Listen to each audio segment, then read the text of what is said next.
அவன் ஒரு விஐபி. ஆம், வேலையில்லாத பட்டதாரி. நீ மட்டும் அதே இடத்துல அப்படியே இருக்க.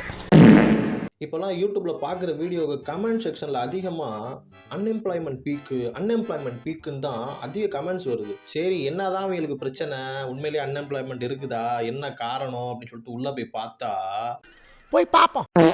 எனக்கு இதோட கியூரியாசிட்டி தாங்காமல் ChatGPT போயிட்டு கேட்டேன், என்னடா தமிழ்நாட்டில் வந்து அன்எம்ப்ளாய்மெண்ட் பீக்கில் இருக்குது அப்படிங்கிறாங்களே, என்னதான் பிரச்சனை அப்படின்னு கேட்டதுக்கு அவன் ஒரு லிஸ்ட்டு கொடுத்தான் பாரு. அதாவது இந்த வருஷம் நடந்த குரூப் 1, குரூப் 2, குரூப் 3 எக்ஸாம்ஸில் கிட்டத்தட்ட குரூப் 1 எக்ஸாம் மட்டும் 1.5 லட்சம் பேர் எழுதியிருக்காங்க. 4000 சில்லற மட்டுமே இருக்கிற ஜாப்ஸுக்கு கிட்டத்தட்ட 1.5 லட்சம் பேர் எக்ஸாம் எழுதியிருக்காங்க. சரி, ஓகே, இந்த அன்எம்ப்ளாய்மெண்ட் எங்கே இருந்து பீக் ஆக ஆரம்பிக்குது அப்படின்ட்டு கேட்கும் போது அதுக்கு ஒன்று சொன்னான். அதாவது மாப்பிள்ள, நம்ம ஊரில் இண்டஸ்ட்ரியல் growth வந்து ரொம்ப ஸ்லோவாக இருக்குது. ஆனால் பாப்புலேஷன் growth வந்து ரொம்பவே ஜாஸ்தியாக இருக்குது. 6 கோடியாக இருந்தது 7 கோடி ஆனிச்சு, 7 கோடியாக இருந்தது 7.5 கோடி ஆனிச்சு, இப்போ 8.5 கோடியில் வந்து நிற்கிது தமிழ்நாடு பாப்புலேஷன். வெறும் 4000 பிளேஸ் மட்டுமே எம்டியாக இருக்கிற கவர்மெண்ட் ஜாபுக்கு 1.5 லட்சம் பேர் எக்ஸாம் எழுதியிருக்காங்க. இதுலேருந்தே தெரிஞ்சுக்கலாம் தமிழ்நாட்டோட நிலைமை எப்படி இருக்குன்னு. இந்த நிலைமைக்கு தமிழ்நாட்டோட பாப்புலேஷன் மட்டும் தான் காரணமானு கேட்டால் அப்படி கிடையாது. அதை தாண்டி இன்னும் சில விஷயம்லாம் இருக்குது. இதில் 2 விதம் இருக்குது. ஒன்று படித்தவன், இன்னொன்று படிக்காதவன். படித்தவனுக்கு ஸ்கில்ஸ் இல்லை, அவனுக்கு இருக்கிற ஸ்கில்ஸுக்கு ஏற்ற மாதிரி கம்பெனி இல்லை. என்னதான் அவன் காலேஜுக்கு போய் படித்து பாஸ் ஆகி டிகிரி வாங்கியிருந்தாலும் இந்த இண்டஸ்ட்ரி அப்படின்ட்டு வரும்போது அதுக்கு தேவையான அளவுக்கு ஸ்கில்ஸ் இவன்கிட்ட கிடையாது. இவன்கிட்ட இருக்கிற ஸ்கில்ஸ் அந்த கம்பெனிக்காரனுக்கு பத்தாது. நல்லா படித்தவன் இருக்கிற வேலைக்கு ஓவர் குவாலிஃபைட் ஆகிடுறான். அவனுக்கு அதனால் அதில் இருக்க சம்பளம் பற்ற மாட்டேங்குது. ஸ்கில்ஸ் இல்லாதவனை கம்பெனி ரிஜெக்ட் பண்ணிடுது. இப்படியா போனால் உம்பிட்டு போக வேண்டியதான். ஸோ ஸ்கில்ஸை டெவலப் பண்ணிக்க. அது மட்டும் இல்லாமல் சில தகவல்கள்லாம் இருக்காங்க. ஃபியூச்சரு ஏஐ தான், இனிமேல் மனுஷங்களோட வேலையே தேவை கிடையாது, நம்ம எது பண்ணுறதாலும் ஏஐல பண்ணிக்கலாம் அப்படின்னு சொல்லிட்டு சில பேர் சொல்லிட்டு திரியிறாங்க. அதனால் யாருக்கு பெரிய பிரச்சனைன்னா மனுஷனாக இருக்கிற நம்மளுக்கு தான் பெரிய பிரச்சனை. ஒரு வேளை ஃப்யூச்சரில் ஏஐ பயங்கர ஸ்ட்ராங்காக உட்காந்துருச்சுன்னா இன்னைக்கு நீ ஊம்ப தான் லாயக்குன்ற நிலைமை மாறி ஊம்ப கூட லாயக்கு இல்லை அப்படின்ற நிலைமைக்கு போயிடுவேன். இப்போ நம்ம ஆளுங்க அன்எம்ப்ளாய்மெண்ட்டாக இருக்கிறதுக்கு பதிலாக என்ன பண்ணிட்டு இருக்காங்கன்னா, எவ்வளவோ பெரிய பெரிய படிப்பு படிச்சிருந்தாலும் ஸ்விக்கி, ஜொமேட்டோ அப்படின்னு சொல்லிட்டு இந்த மாதிரி வேலையைத்தான் பார்த்துட்டு திரியிறாங்க. அந்த மாதிரி வேலை பார்க்குறது தப்பு கிடையாது. ஆனால் அதே வேலையில் நீ செட்டில் ஆகிட்டீங்கன்னா உனக்கு ஃப்யூச்சருங்கிறது ஒன்று இருக்காது. மாதமானால் ஒரு 15,000 20,000 சம்பாரிச்சிட்டு அதோட முடிச்சுக்கலாம் உன் லைஃப்பை.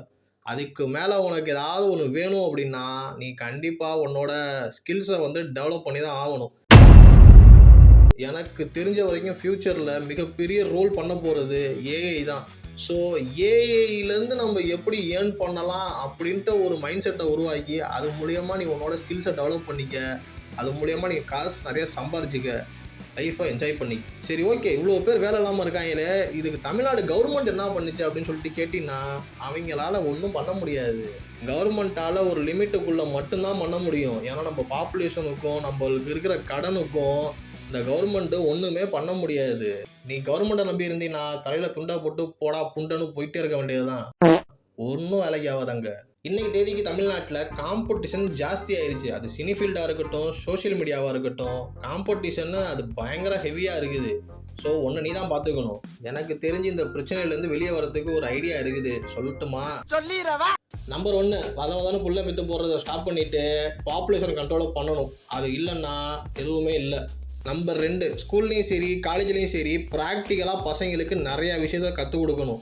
ஸ்கில்ஸ் பேஸ்டாக நிறைய விஷயத்த கற்றுக் கொடுக்கணும் அவங்களுக்கு. அது எதுவுமே இல்லாமல் அப்படி இல்லை பசங்களுக்கு நாங்கள் இப்படி தான் பாடம் எடுப்போம், இப்படி தான் கற்றுக் கொடுப்போம், இதை மட்டும்தான் கற்றுக் கொடுப்போம் அப்படின்னு சொல்லிட்டு சொன்னீங்கன்னா ஃப்யூச்சர் பசங்களுக்கு பயங்கர ரிஸ்க் தான் வாழ்க்கை. இப்போ இருக்கிற பசங்களுக்கே ரிஸ்க் தான். ஃப்யூச்சர்லையும் இதே மாதிரி இருந்துச்சுன்னா முடிஞ்சு போச்சு அவங்களுக்கு.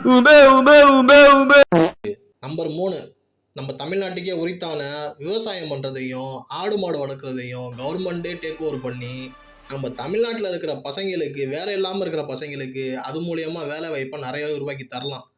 ஸோ சொசைட்டியும் மாறின மாதிரி இருக்கும், நம்மளோட பசங்களுக்கு வேலை கிடைச்ச மாதிரி இருக்கும். இது எல்லாமே உன் கையில் தான் இருக்குது. ஏன்னா நீ யாருக்கு ஓட்டு போடணுங்கிறது தான் உன்னோட உரிமையாக இருக்குது. அது ஒன்று மட்டும்தான் உன்கிட்ட உரிமையாக மிச்சம் மீதி இருக்குது.